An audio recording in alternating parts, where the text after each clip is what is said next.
evening, folks, and welcome to another episode of the Positude podcast. I am your host, Maggie Hart, and I'm thrilled to be here another week to share an hour of time with you, spreading knowledge, maybe sharing some stories, and getting to know each other just like we would in your living room over a cup of coffee. There is so much going on this week on the political spectrum, on the worldly scene. And, we could spend our time wondering about this or worrying about this. It is important to keep our fingers on the pulse and have a grip of what's going on around us in the world. But right now is a time for us to be working on our personal selves, really putting effort into our personal journeys and discovering what is good for us, what is not good for us, solidifying your familial ties or, even your proverbial familial ties. But in essence, getting your shit together and solidifying all of the people around you, your tribe as it were. These are the times that are going to become more challenging mentally, physically, spiritually, and emotionally. We've been broaching this for a while now. And for those of you that think that it was bad before, I'm not trying to scare you or anything, but you need to get ready. We have to be in a state of mind where no matter what comes at us, we can still keep a feeling of positivity, of joy in our hearts, a feeling of being loved and loving, and keeping that peaceful, just steady vibe. And, why is this important? Because it's important for our physical, mental, emotional, and spiritual well-being. And if we don't have that inner peace, then it's going to be very difficult to traverse the times ahead, depending on who you listen to. There are guys out there in the underground networks that are talking a lot again about Nasera Jacera and about how Trump's going to come back and save everybody, and it's going to be a new planet, and we're going to have all of this money, and things are going to be better. While that is a possibility, we also need to be prepared and not be deluded. We have two different sides of the media. I've said this so many times. We have two different sides of the media, folks. We have the black and the white side of the square. There's a lot that's being put out there to deceive us. And we have to go inside and we have to rely on our personal discernment. We have to stay more in prayer and meditative time and less time listening to the internet and getting freaked out about what's going on. And we need to see with our own eyes and feel with our own spirits the energy around us, in that when you're traveling, as I was this past week, for instance, your head needs to be on a swivel. Pay attention to your environments. Pay attention to what's at the travel centers, what's at the rest stops on the throughways, the highways. What are you encountering? What are you noticing that's different? Let's play a Sesame Street game. One of these things is not like the other. I believe it was Sesame Street. But when you're traveling now, what are you noticing that's different from 2 years ago, from the COVID era, and before that? How is travel different for you now than it was in the 80s, aside from the technological stuff when we had Garmin's and TomToms and now everybody's got their tracker on their phone and their map apps? I'm talking from a personal level. What are you noticing with people? Are they different? Are they the same? What has changed dynamically? What is the energy or the vibe of a rest stop or a travel center or a little town that you stop to get gas at, as opposed to a year ago, 2 years ago, 5 years ago, 10 years ago, 20 years ago? I'm seeing a decisive and marked trend, and it's not a positive one, in almost every aspect of travel for me. And trust me, I've been doing a whole lot of travel the past year. We're broaching a year. And what I'm seeing is definitely not of a positive uptick as a general rule. So there's that. Let's start with that. I have so much to cover. I really need to get to the point where I'm back to my hour-and-a-half shows and I'm back to some of my original format that I did with the Positude podcast, and that will be coming. I have a lot of changes that are taking place in my life right now, and I have a lot going on that needs to be addressed. But hang with me, because when I have the time, we're going to bring this back to the way it used to be. It's going to be more fun and more diverse, as well as talking about these topics and learning things. For now, it is what it is, because this is what I have to offer you. I need to share these things with you. So I'm touching on what I'm guided in prayer and meditation are important topics to share and things that need to be talked about, and kind of cutting out the fluff for now. But the fluff needs to come back too, because I love fluffy. Oh, it's so fluffy and shiny and sparkly and all of that, as you well know. And we'll get there, I promise. But for right now, what have you noticed different about your travel? Have you insulated yourself to the point where you're not traveling at all? And is that as a result of the recent times and what's transpired? Have you insulated yourself into your own little corner of the world and don't go past the gate? You keep in your own little section and go out as little as possible so that you don't have to deal with the outside world and some of the situations that are occurring. If that's how you want to live, and that's what works for you, that's what helps you to get by and maintain your sanity and feel safe at the same time, well, good for you. Am I encouraging everybody to be a hermit? Absolutely not. Am I telling you that some of the best times of my life were spent in relative seclusion at the top of a mountain looking at a body of water and just being able to pray, being able to meditate, being able to focus on energy and really getting down deep and being able to get to that level where I could truly change things with my mindset, because I had the peace and the sanctuary to be able to get to that point where there were no outside disturbances. Yeah, some of the best things in my life have transpired as a result of having that quiet time, that peaceful, reflective time with not a lot of people around me, where I was able to focus and really just be at peace. So having that peaceful, joyous feeling in my heart enabled me to manifest what I needed, because I had the mindset, I had the energy going to be able to do that. And I was recently promised time like that, a time of peace and a time to be able to meditate and pray. And I was really looking forward to having that, but unfortunately it didn't work out that way. It was quite the opposite. It was quite disastrous on some levels. Which is okay, because we live and learn, and it's a matter of being able to roll with things. And what I learned from wanting that and that meditative and that prayerful and that healing time, and then not being able to have that because of circumstances out of my control, I realized that was just another lesson for me to learn more about my own personal self-control and about how I handle certain situations. I don't like to be out of whack. I don't like to be out of balance. And while that's going to happen from time to time, because I'm just not at that guru level yet, and I'm not going to pretend to be, I'm human too, and I have my limitations, and a man needs to know their limitations, right? Famous saying from one of the old westerns that I know and love. It's kind of like this. I made some mistakes. I lost my temper sometimes, and I was reactive, mostly out of frustration, because of a buildup of frustration that I should have had a little more self-control. And so it taught me that I need to work on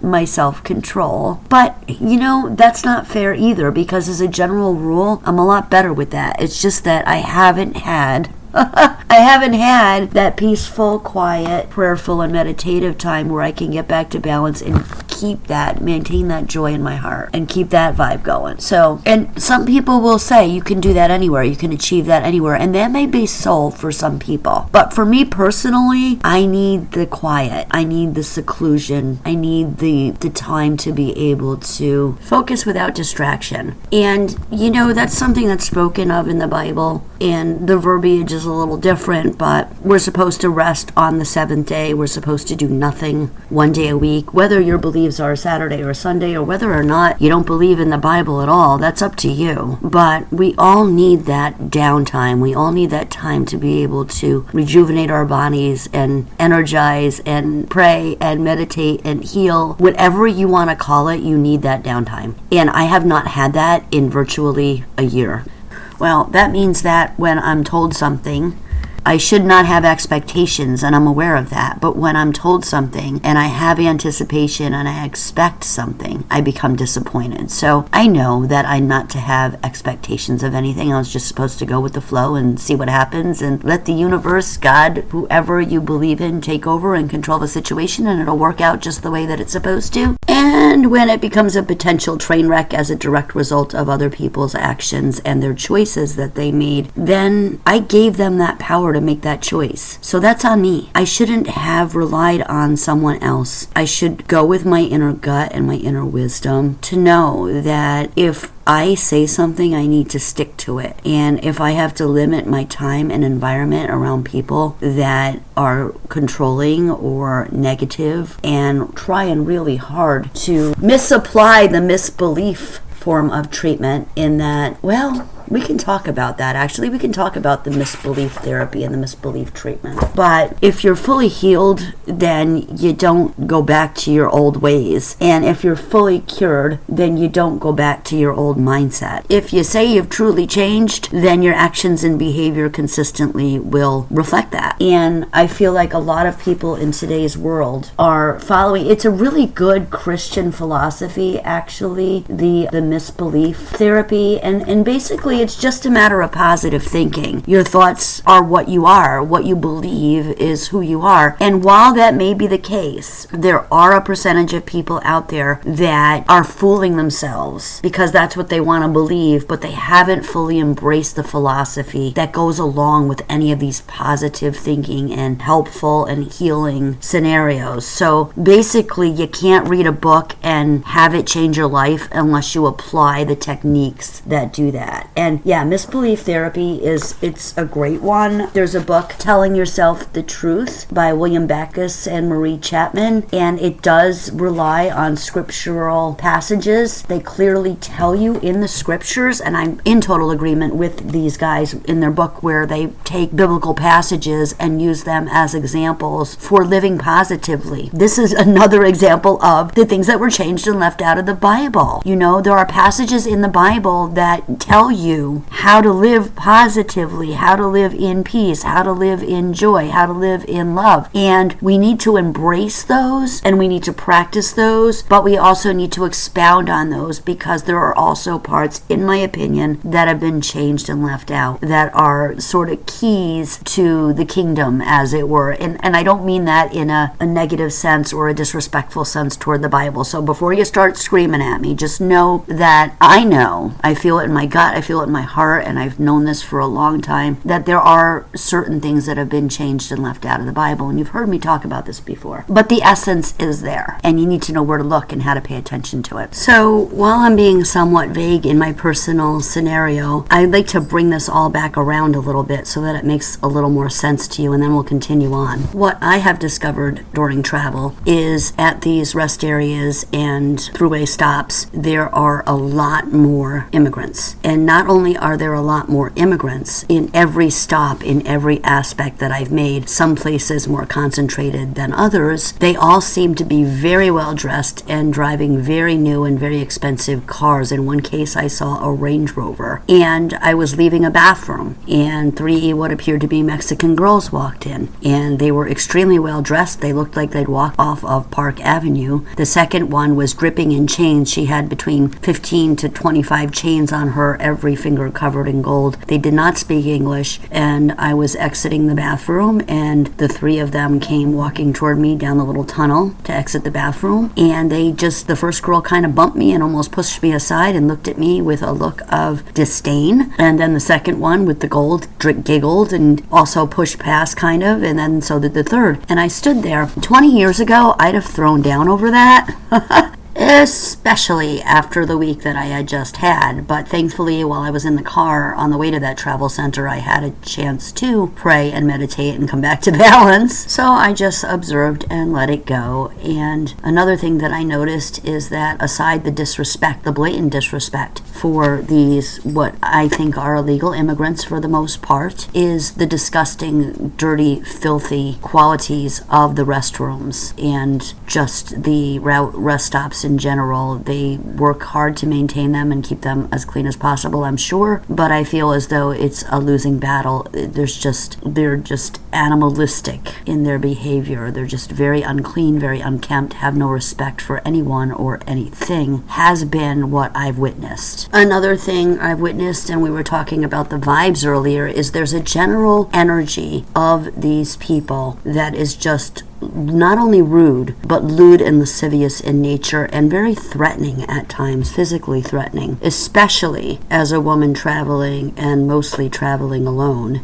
There are just packs of them, there are bunches of them, and they openly stare, they openly look at you up and down in a very lewd manner and a rude manner, very disrespectful, and they are openly taunting in their native tongues. And you can tell that they're talking about you or making fun of you or thinking about God knows what, but there's that as well. And then it's just a dangerous overall atmosphere. It's a dangerous overall vibe. My radar is up so much of the time now. I mean, I'm always open to my surroundings, looking for different scenarios and making sure that I have, a clear exit and that nobody's behind me and that no one's following me and all of that. However, at certain rest areas, I pull up and I just get a sick feeling in my stomach, or I'll get a gut twinge, or I'll get a feeling of danger. And every single time there's an instance or a potential instance where there are a group of men and they are looking for trouble. It's quite obvious. And I've also seen instances of men traveling with small children. I just saw one yesterday where the parent figure does not appear at all physically similar to the child. And there was this child, he was a little boy, 3 to 4 years old, and he was literally being dragged across the parking lot by this big brawly guy who looked nothing like him. The kid's feet were dragging, and he was making it as fast as he could from the doors of the rest stop to his car. He was on a mission, and I had to wonder, is this child safe? Is this child okay? And by the time I reached into the vehicle to get my phone, to grab it back out, to take a picture of the plate number, I was considering calling and placing just an anonymous 911 call. Can you please check this vehicle? Something's not right. He was out of there. He was gone.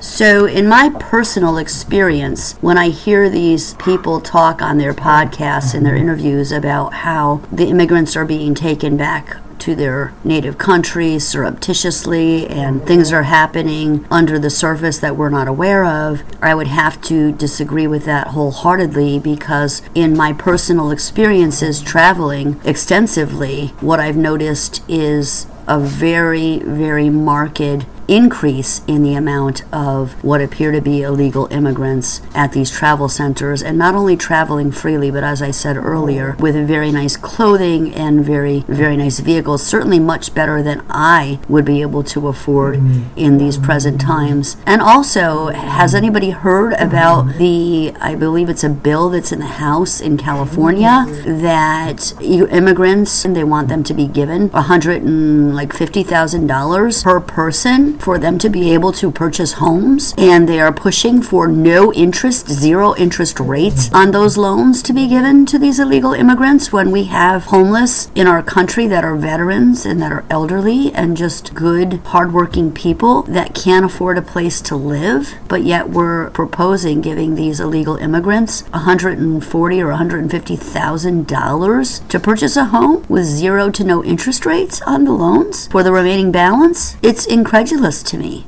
So anybody who's listening to these guys that are saying, oh, it's not happening, definitely, again, use your discernment. And I'm not saying that things are not happening under the surface that potentially could be for the better of our country. It's a possibility, but we have to keep in mind, again, there's the white square, black square. And so sometimes what seemingly is a potential positive change, we have to really pray and meditate on and use our discernment and figure out, is this something that will be good forever or good as a possible short-term solution so that they can drop the hammer even harder and faster on us in the future. And we have to look at the biblical prophecies as well, where there will be supposedly a time of peace and prosperity, and take that into consideration as well. But again, things have been changed and left out of the Bible, and I certainly believe, as I tell you all the time, that with positive, loving energy and vibrations, we can change things. We have the ability to affect things, whether or not it be on an alternate universe that we're able to traverse and change our personal situations in that aspect, or whether or not just if we're in one universe as a whole. I just know that our energy and our vibrations are able to affect things both negatively and positively, depending on our personal input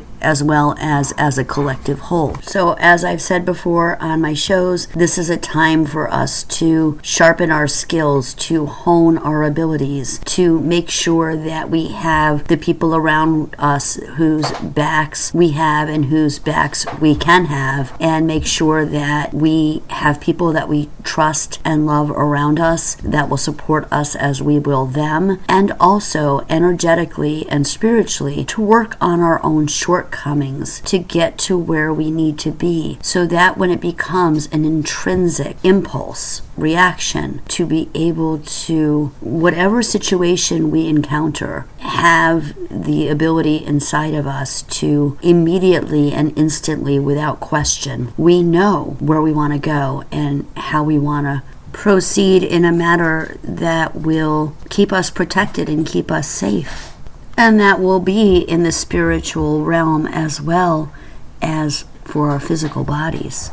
We know that we wrestle not against flesh and blood, and that passage in the Bible is so important because we battle on many different interdimensional levels, and we need to have the knowledge and the guidance inside of us because of our faith and because of our determination. We were given free will, and we need to be able to use that free will to honestly and astutely not only look at our situations, but be able to resolve potential situations in an instant, in a second, because there will come a time where that may be all that we have is an instant, a blip in time. And we need to be able to react instantaneously and as a second nature. And that also speaks to those of us that are being brought together in relationship situations, those two halves of a whole. If you don't have that whole and it's not a complete circuit, then you need to really consider what you want to do with the rest of your time here on Earth. And is this a situation that, in a case of extreme danger to yourself and your family, that it will become a battle of wills or an ego stroke or an ego fight as to your partner? Oh, I'm the man, so it's going to be my way or the highway, when your intuitive guidance is telling you, no, we need to go left down this road, not right, and somebody else is fighting and pulling the other direction all the way because they're still in that really low vibrational egotistical mode where they've got to be right no matter what, even if it's at the expense potentially of your demise. These are things that you really seriously need to consider. It's not a game. It's a life journey. It's learning and growing, but there very definitely will come times where your physical existence and, in some cases, your spiritual well-being are going to be put on the table. You will be challenged. And you need to make sure that the people around you are people that are going to do what's in everybody's best interests, and not just playing on the ego of I'm always right, or I want it my way, or it's my way or the highway, because those are traits that are going to be very dangerous in the future. And I mean that on the physical plane as well as the spiritual plane. I need to repeat that because it's extremely important that you reflect on that in your personal relationships. And while we're all learning and growing on our own time schedule, now is the time that we really need to tighten stuff up as best we can, and we really need to be diligent about our personal self journeys. Even if you are of the mindset that the second coming of Christ is a spiritual endeavor and that it won't be a physical reoccurrence, that it will be something that happens inside of those of us who are lucky enough to do the right thing, and so therefore as a result Christ consciousness will enter us and we will shift and ascend and all of that good stuff. Whether or not you're an advocate for that or the physical coming of Christ, whatever your personal belief structure, it needs to happen. We need to be working toward the better of the whole collectively as well as an individual. And that's what's gonna trigger all of these shifts to happen, all of this good stuff, all of these things that we want. So potentially, could it maybe not be the end of the world as we know it? Hello, REM. But could it be a spiritual awakening? It's not a physical ending as spoken of in Revelation, but it is a spiritual thing that's going to happen. Either way, we need to do the work. Part of doing that work is being honest with ourselves. And when we do a self-evaluation, for it to be one that's sincere and from the heart and that's honest. We can't delude ourselves any more than we can fool other people, at least not for a very long time. Eventually, the truth comes out. You get found out. While it's important to be gentle with ourselves in our journeys, we also need to have accountability and be able to realize and recognize when we've made a mistake, and we need to be able to admit that. Some of us are so anxious to get to that end of the rainbow and to get to where we want to be that we've kind of deluded ourselves into thinking, hey, I'm already there. Now, if you've made progress, any sort of progress, know that the powers that be recognize that and appreciate that, and you are loved irregardless of where you are on the proverbial spectrum. That's a new age thing and that's a liberal term, but I mean, as a spiritual person, you're loved, you're important, you're valued, you're all of those things. And whether or not you can recognize or sense that with those that are around you, know and trust that you are loved and you are appreciated and you are of value and importance. You are an individual, and it's your free will is how to progress on your spiritual path. But we also need to take accountabilities for our actions, and fooling ourselves into thinking that we're healed or that we're better because we've made progress is a very slippery slope. And that is a tool that the dark side will use against you just as much as they'll use the tool against you that you're worthless, or you're not good enough, or you're not special, or you're not loved. You see, that goes both ways. It's a double-edged sword. And so what we need to remember is that being honest with ourselves and realizing that we have fallacies and that we all have work to do is only going to push us farther along in a positive way on these journeys. So when we try to pretend that we're further along than we actually are, and then we hit a wall and we have a meltdown, that's a really solid indication that you're really not where you thought you were, right?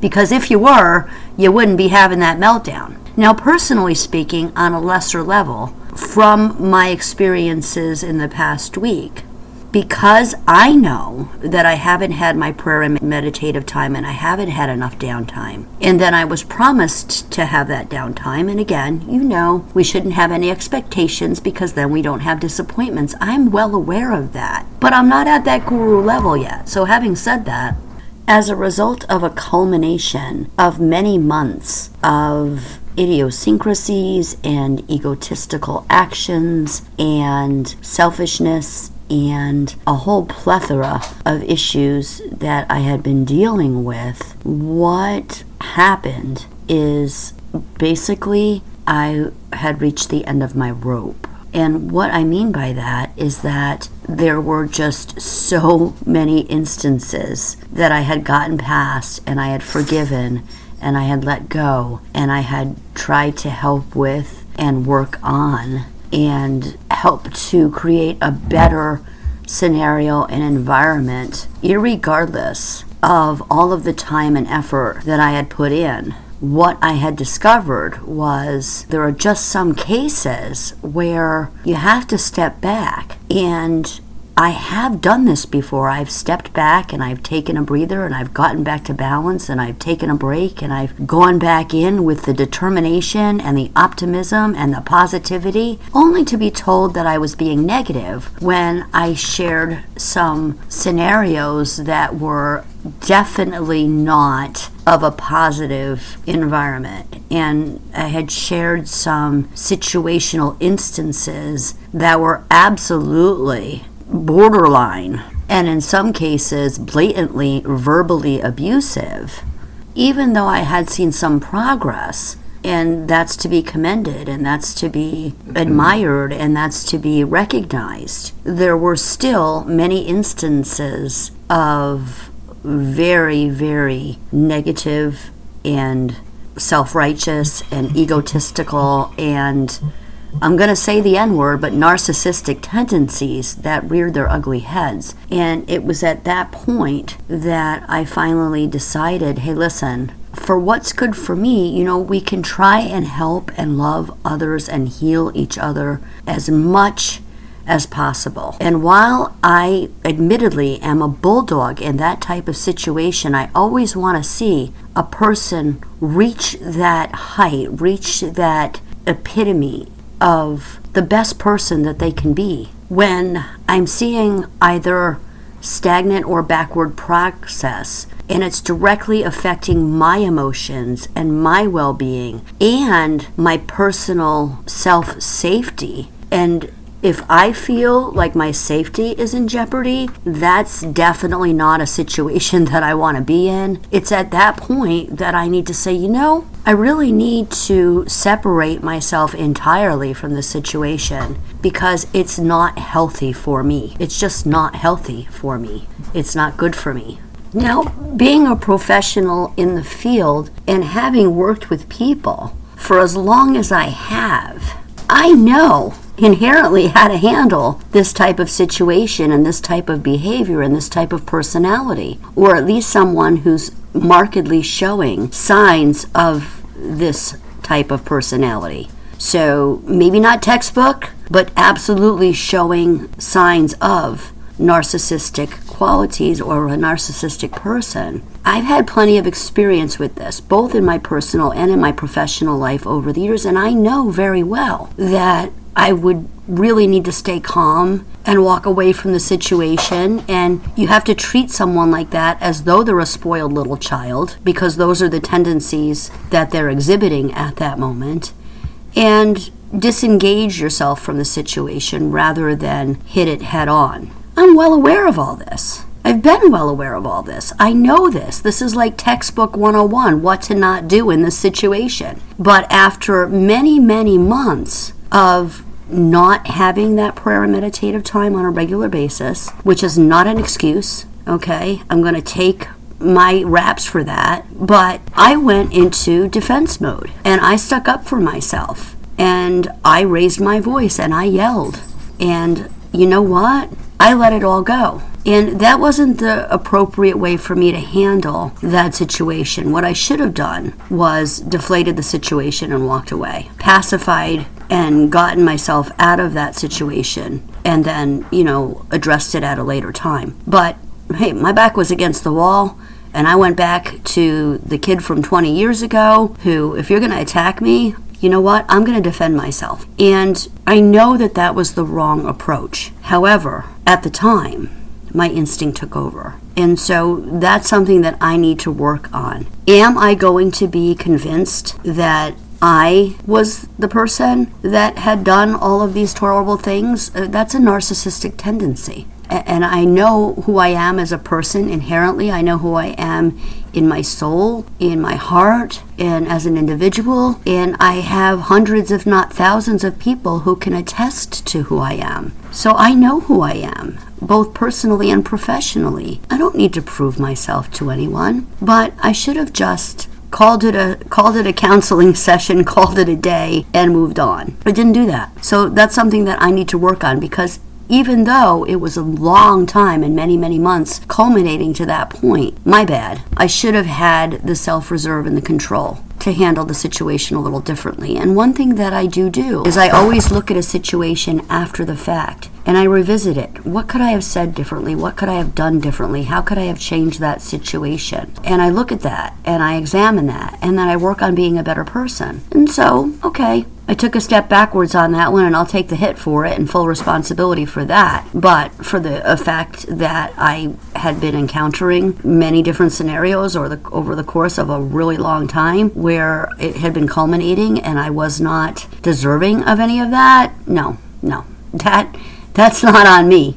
okay? Part of being valued as an individual, whether it be from a teaching or a counseling aspect or in a personal relationship, is you need to feel valued. And when you have name calling and accusation and suspicion and rudeness, and you're constantly being ignored or not heard, and you're repeating yourself 100 times over the same situation, and you're repeatedly telling someone a scenario, and then there's absolutely no recollection because there wasn't any listening, that devalues you as a person and it demoralizes you to a degree. And screaming and yelling and stomping feet and outbursts of anger and slamming things and breaking things and acting in a very erratic manner and, whining and complaining about what you don't have instead of what you do have, and maybe the reason that you don't have the things that you don't have anymore is because of the way possibly that you've treated people in the past or your behaviors, and turning that around and saying, well, nobody loves me and I'm not good enough and I can never do the right thing and it's always my fault,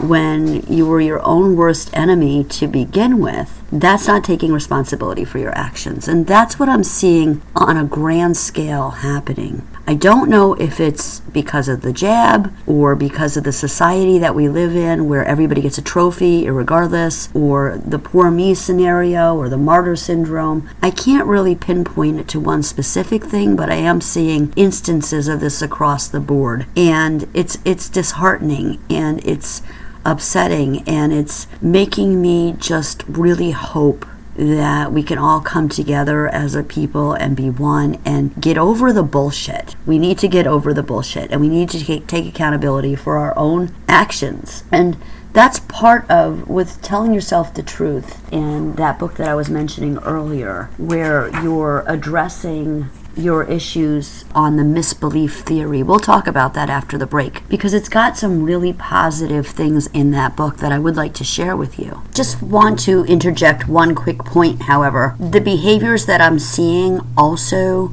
are in large part related to people who are suffering and in some cases recovering from different types of addictions, whether it be drug addiction, alcoholism. So that's also, because of the rise of awareness in the country of these types of diseases and people's desire to want to overcome these diseases, there's an uptick in people wanting to self-heal, which is an amazing thing. But at the same time, we need to recognize that there are situations and there are personality traits that go along with those diseases that just because you stop abusing the substance does not negate the fact that you still have those tendencies. And so with the rise of all of that and the awareness of the diseases coming to the forefront, that also I think is a reason that to me it seems more exacerbated, because people are trying to overcome their issues, and so but they're still having the same tendencies that they did when they indulged in those substances. So just something quickly I wanted to add there. But yeah, we are super overdue for a break. Let me say thank you so much to all of you for listening. Thanks for being loyal and supporting the station. Please, any way possible, anything you can do, whether whether it be $1, $5, anything is appreciated. We are totally listener funded. And if you have your own business and want to be a superstar, please consider sponsoring a spot on our network, whether it be on my show or any other, on the network in general. We'd be happy to have you. If you don't have your own commercial, you know the spiel by now. Commercial. You know the spiel by now. I'm sure that the owner and producer would be happy to get together something for you that would be amazing to you and mutually beneficial to us to play and advertise your business on our station. Also, thanks to my good buddy Pat Carr for allowing me to play his music as the introductory and ending and most of the breaks music. He's an amazing original artist from Louisiana. You can reach him at http://www.itunes.com/Pat Carr. We'll be back after this.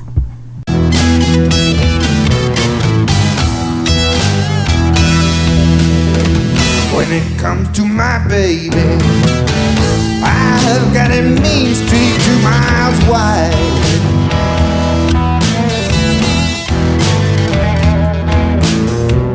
When it comes to my baby, I've got a mean streak 2 miles wide. So if you're messing with my woman and you see me coming, you better run away and hide.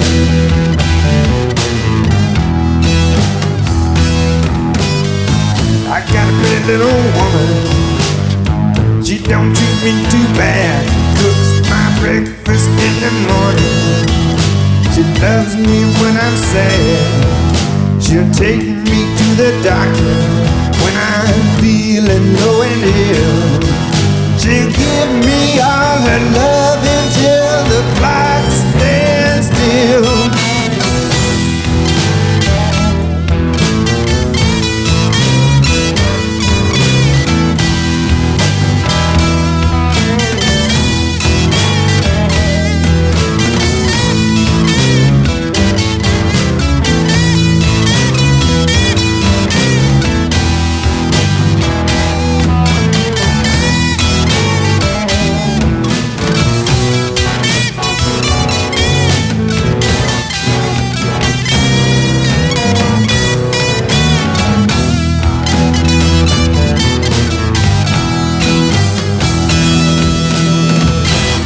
Comes to my baby, I've got a mean streak 8 miles long.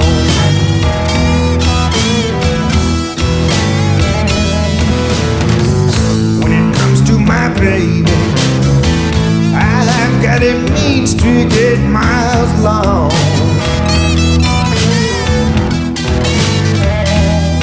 So if you're fooling with my baby and you see me, maybe you better run along home.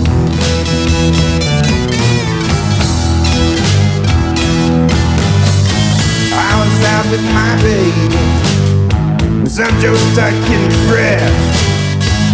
I said to him, man, you about to get into a mess. She told me, you don't have to worry, baby. You don't have to start a fight. Just give me a little love and I'll always treat you right.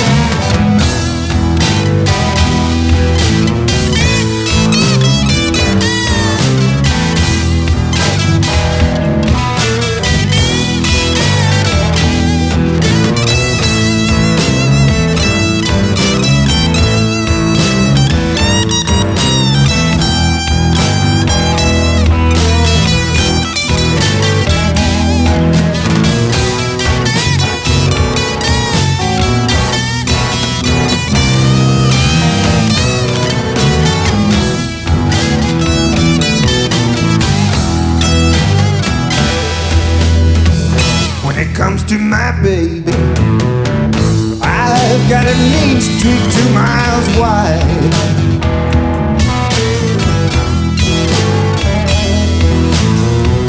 When it comes to my baby, I've got a mean streak 2 miles wide.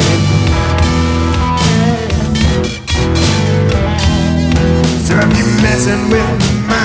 woman, and you see me coming, you better run away and hide.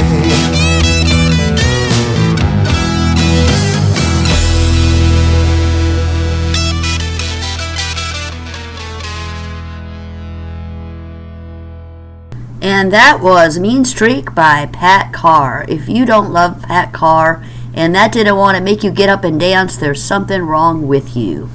And that certainly added a little bit of lightness to our heavy topics this evening.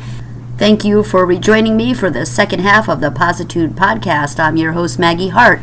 Please reach out for me for any of your spiritual, physical, mental, or emotional needs at Maggie_Hart@Outlook.com. I'd like to say there's a web page in process, but unfortunately it feels like that's probably on hold for a while again. I just can't seem to have anybody who wants to build me a web page or that I could get it done with. So if anybody out there wants to help me build my web page, please get a hold of me at Maggie_Hart@Outlook.com. I'd be greatly appreciative. Hey Surf, are you still in the business? Give me a shout, buddy. So, telling yourself the truth. Find your way out of depression, anxiety, fear, anger, and other common problems by applying the principles of misbelief therapy. This essentially is a book for Christians. So if you're not Christians, cover your ears, just kidding. It's basically a positive thinking book with scriptural references that are teaching you how to be positive, how to change the negative mindset that you have inside of you around, to use scriptural references as a way to promote and it backs up the power of positive thinking, essentially. The reason that I like the book is in the back there's a workbook section, and there are examples listed in the books of different scenarios of people and how they handled situations based on their personal beliefs of themselves, primarily due to low self-esteem or trauma that they had in childhood because of the way they were raised. And the workbook has you go through those scenarios and compare yourself to the characters in the book, and it helps to walk you through and recognize some of the mistakes that you might be making. And, for instance, one question is, are all of our irrational beliefs in verbal form? Explain. And that's based on a topic in the book. Or why is Freudian philosophy a good thing to leave behind if you want to overcome your present misbelief? There again, that's a Christian perspective, and it's what it is. But the Telling Yourself the Truth study guide in the back, I find helpful for Christians who are struggling with issues of self-confidence and want to promote positivity rather than negativity and change their mindset. If you're not into that, I've gone over several books in previous episodes, and I'll continue to do so. There are so many books out there for self-help. You just need to look and make sure that it's a reputable source. If it's overly woo-woo, it's not for you.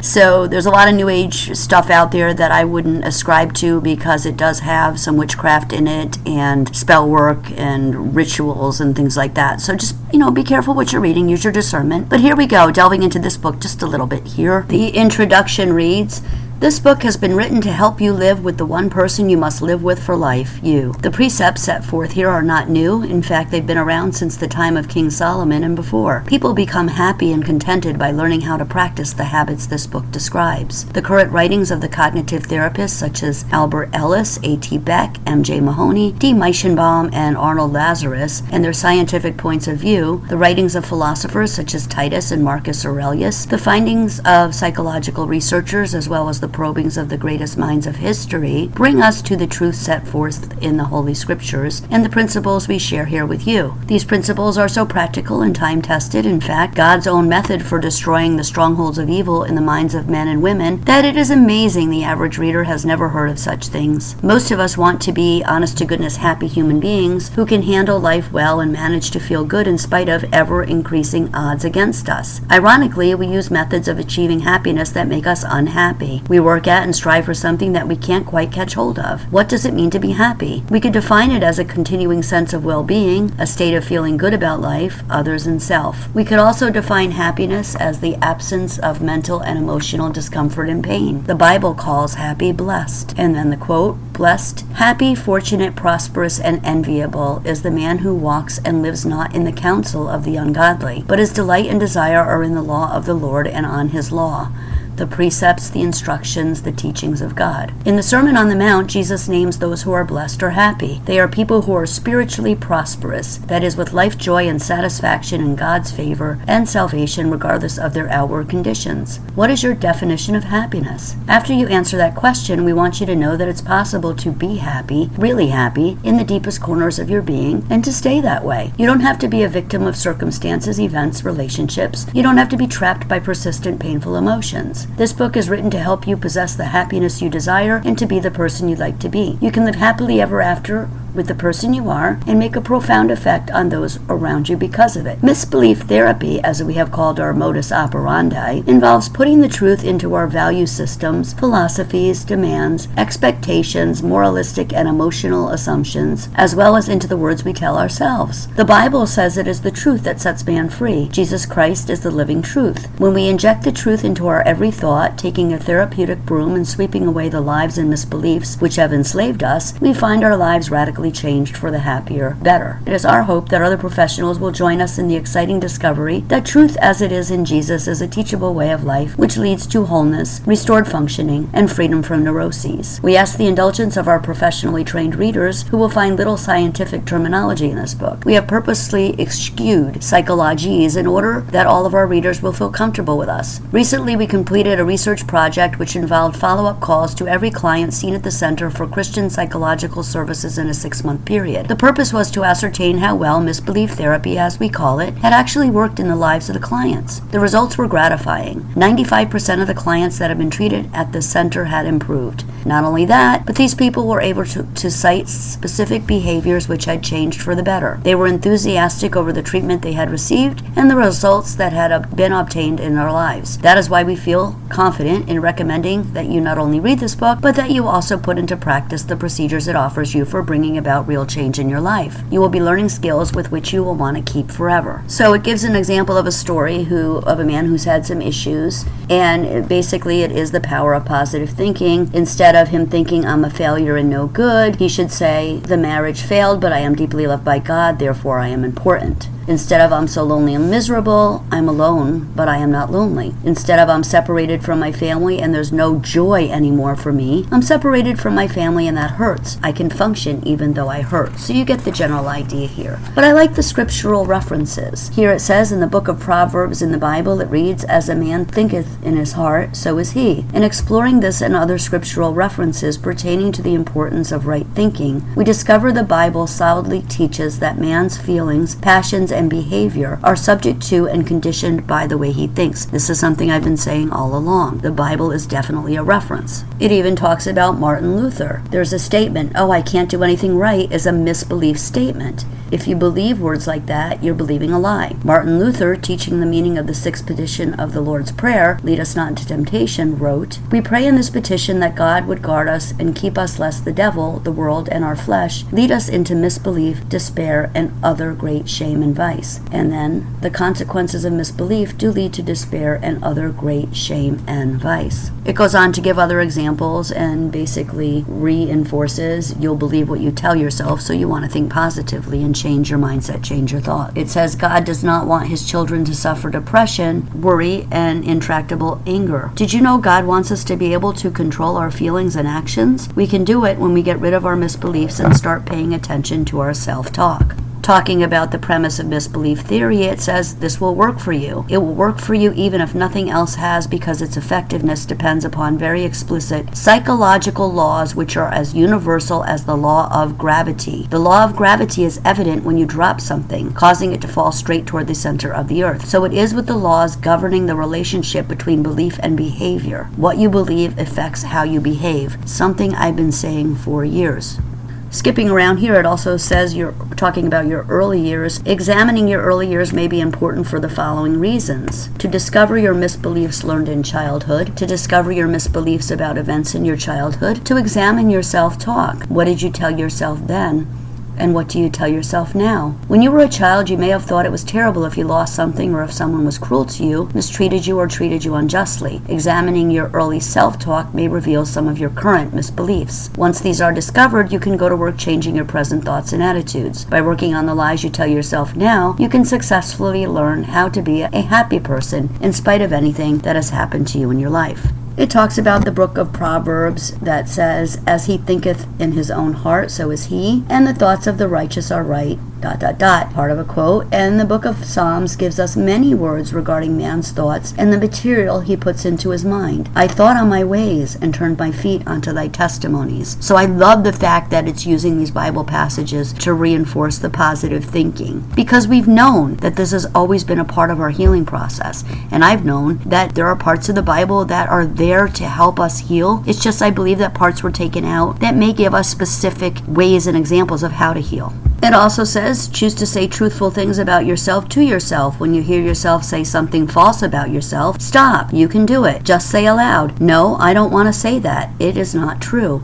And then the biblical passage, a soothing tongue is a tree of life, but perversion in it crushes the spirit. I counsel my people all the time. Stop the negative thought and immediately replace it with the positive. And it does work. The one little criticism of the book is it doesn't always give the biblical passages where they originate from, but this is actually one of my favorite quotes from Philippians 4:8, the 8 types of good things for Christians. And it says, whatever things are true, whatever things are honest, whatsoever things are just, whatsoever things are pure, whatsoever things are lovely, whatsoever things are of good report, if there be any virtue and if there be any praise, think on these things. I love Philippians. It's just got so much wisdom in there, and it's just such a loving book. Although they don't give it again, it's 2 Corinthians 10:5, talking about casting down imaginations and every high thing that exalteth itself against the knowledge of God, and bringing into captivity every thought to the obedience of Christ. So it's schooling you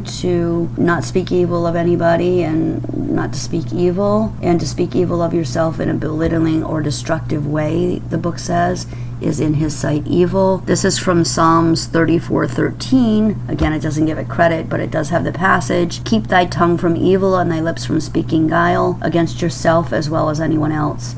Depart from evil, in parentheses, saying evil words and believing evil thoughts about yourself as well as anyone else, and do good, seek peace, and pursue it. Speaking to depression, the book says the Bible speaks of depression as the soul cast down, and in Psalm 42, it gives the passage, we can sense the agony in the words, my soul is cast down within me, and why art thou cast down, O my soul? Then triumphantly in 2 Corinthians 7:6 are the wonderful words, God comforts those who are cast down. It also talks about anger sometimes being normal. The simple, brief emotion of anger is normal. The anger which explodes into rage or stews in bitterness is maladaptive and sinful. Scripture gives 2 views of anger. Be angry and yet do not sin. It reads in Ephesians 4:26. Also, I love that book. And then James writes, be slow to anger, for the anger of man does not achieve the righteousness of God. I really needed that passage earlier this week because I slipped on that one. Anger in itself is not always sinful. We have already mentioned how Jesus on occasion became angry, and after looking around at them with anger, grieved at their hardness of heart, he said to the man, stretch out your hand. And he stretched it out, and his hand was restored. None of us can go through life without ever having had the emotion of anger. It also says, don't let misbeliefs have any room in your mind without immediately coming against them with the truth, again reinforcing my earlier statement to replace the negative with the positive. So those are just some talking points from the book and some scriptural passages. If you are trying to establish and explore your Christianity, or if you are a Christian and want a book about positivity, but you're not about the New Age stuff, I encourage you to give that book a try. In closing on the book, they also say, Jesus said, my strength is made perfect in weakness. Don't worry about how weak you think you are. Here are some words of truth with which to argue those lies. For our light affliction, which is but for a moment, worketh for us a far more exceeding and eternal weight of glory. That's 2 Corinthians 4:17. Behold, I give unto you power to tread on serpents and scorpions, and over all the power of the enemy, and nothing shall by any means hurt you. Luke 10:19, I love that one. And I say unto you, ask and it shall be given you, seek and ye shall find, knock and it shall be opened unto you. Luke 11:9. Submit yourselves therefore to God, resist the devil, and he will flee from you. James 4:7. Greater is he that is in you than he that is in the world. 1 John 4:4. And but they that wait upon the Lord shall renew their strength. They shall mount up with wings as eagles. They shall run and not be weary, and they shall walk and not faint. And that was Isaiah 40:31. I absolutely love that one as well. So, in closing, a prayer that they say, I'd like to do a prayer tonight. We haven't done one in a really long time. Create in me a clean heart, O God, and renew a right spirit within me. And then it says, and now let's expect great things as he answers our prayer. Anxiety will no longer have controlling power over you. That's my show for tonight, folks. I hope you enjoyed it. You can contact me at Maggie_Hart, MAGGIE_HEART at Outlook.com. Thanks all for listening, and we'll see you next week. Goodbye.